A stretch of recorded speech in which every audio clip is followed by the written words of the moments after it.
What is up, everybody? Welcome back to the channel. My name is Josh. Somebody just drove by and it kind of sketched me out. It's overlanding now, and we're gonna go ahead and the inaugural send-off of Subaru Outback Wilderness. We're on Old Dale Road in Joshua Tree National Park. So it's supposed to be moderately difficult, but not overly difficult. Are there any apprehensions or fears? No, you said should be good. I've said a lot of things. Yeah. So we're gonna air down the tires. I'm gonna go probably 27 in the rear, 22 in the front, see how that goes. Maybe put some more air in them, take some air out. I'm not really sure what to expect. I know the road is rocky and rough and deep sand, so you're gonna have to keep your foot on the gas. Not a problem. All right.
Old Dale Road is located on the eastern portion of Joshua Tree National Park and is just over 26 miles long.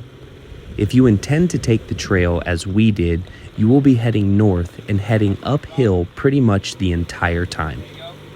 After about the 16th mile, you leave Joshua Tree National Park and enter into BLM land that takes you back to the highway.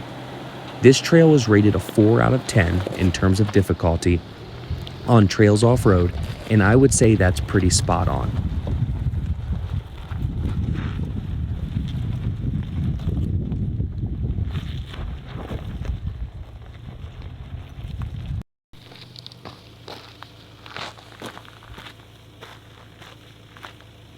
Alright, so I'm going to have you come, you're going to go like in driver's side, come here, and then you're going to come up this way. Okay? So go ahead, a little driver. little bit more. Right there, straighten them up.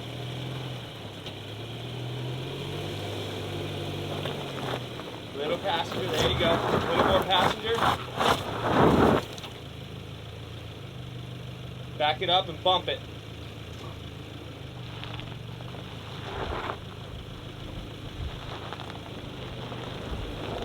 Okay, good.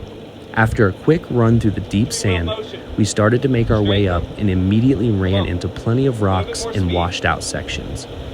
Generally, when we are on overland trips, Courtney does a majority of the driving and I do most of the filming. And there's multiple reasons for that. But every once in a while, she hits a breaking point that I can either talk her down from or I can't. It just depends on the situation and which way the wind is blowing. This day, the wind must have been blowing in the right direction. Is the car not made for this? The car is not made for this. It is not made for this. We're on the middle of a cliff and all we're doing is sliding. It's not made for this. I think we're fine. The Jeep? The Jeep's at home, so we have to get up this and this. No, we can turn around. We're not turning around. We need to go. We need to go take a look. Can I just give it a shot? No, we need to see what is ahead of us. It's gonna be a lot of this. I know, but we need room for slide because this is just, it's sliding. You weren't sliding when you thought you were sliding. Selling it. No.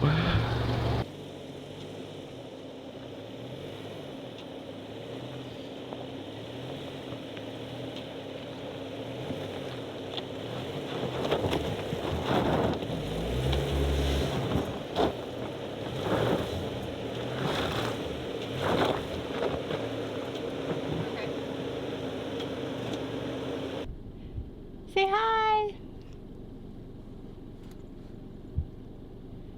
Did that got you in some stuff? Okay, so as my wife said, I think she was overreacting a little bit, but it is really rocky.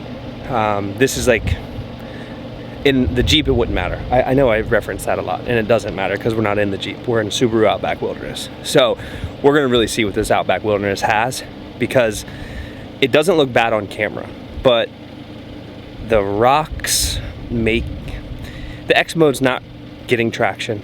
It's really just kind of puttering out. So we're gonna see, this whole stretch behind me is pretty rocky, and it's off camber. It's a lot of things. A lot of things that would be a lot of fun in the Jeep. This takes a lot more effort, which I don't necessarily mind, but we're gonna see before we sell it and get all crazy. All right, so we're gonna try to get up this. If not, there's a turnaround up there. We can turn around, come back down, everything will be fine.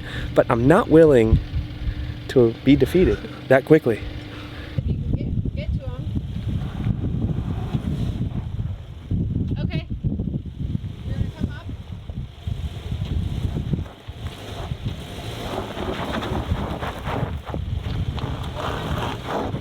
These next couple of minutes, the camera gets a little bit out of focus while Courtney is filming. In case you were wondering, this is one of the reasons she does most of the driving. When her anxiety peaks on a random trail in the middle of nowhere, the camera becomes less important.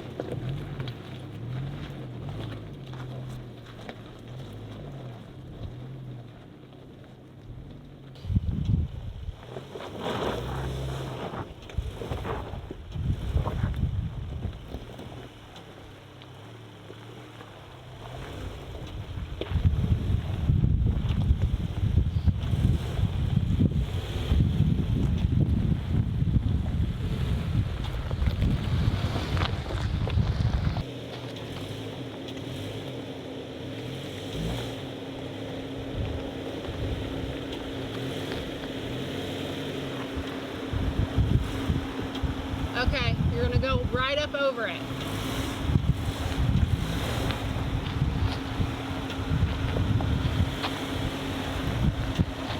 Your back tire. Okay.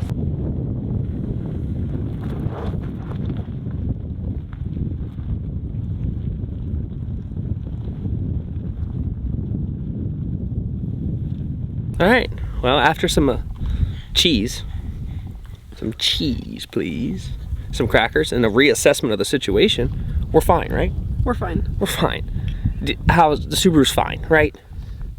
It's fine. It's fine. You just gotta stay in the gas. It's not like the Jeep. It's not great. No, I mean you gotta give it something. Yeah. You were scared to give it something. You're used to driving the Jeep. But we made it up some tough stuff. And this next section will probably be relatively the same. You're driving though, right? Yeah. All right. So we're gonna pack up, get our lunch put away, and then we're gonna take off down the road, and hopefully it doesn't get too crazy, but it'll be fun. We're making it. So here we go. Now straighten them up.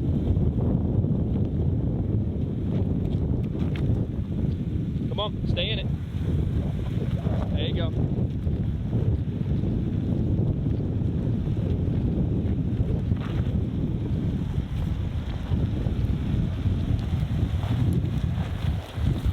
There you go.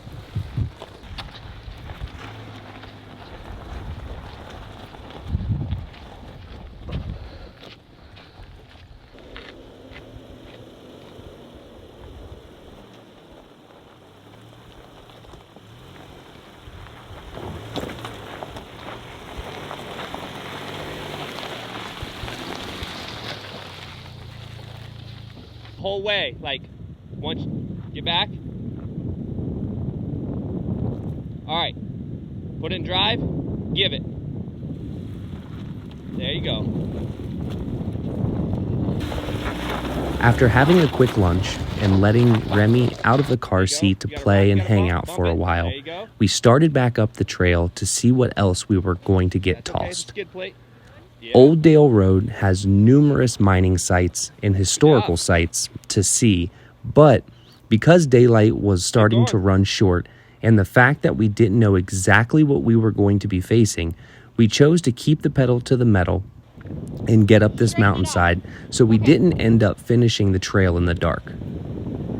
The BLM section of this trail is much easier, and after you've passed through the gate, you have about 12 miles until you reach the road, and there's plenty of room to air up once you do. If you're looking for a good camp spot, then you won't be disappointed. We passed several camp spots that would be suitable for multiple vehicles. The BLM side had more options than what we saw coming out of Joshua Tree, and depending on how many rigs there are with you, I would suggest waiting until you get to the BLM land.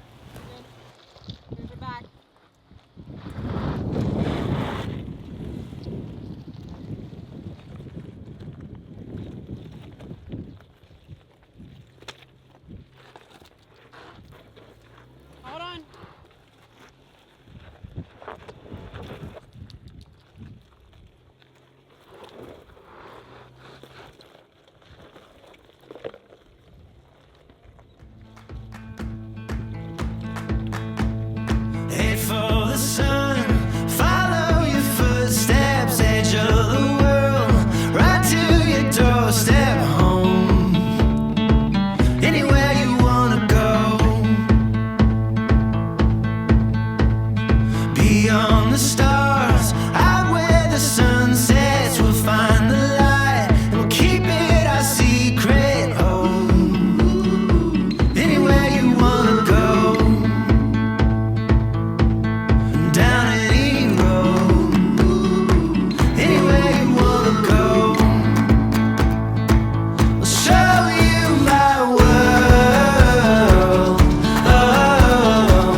shining and let it tell the time.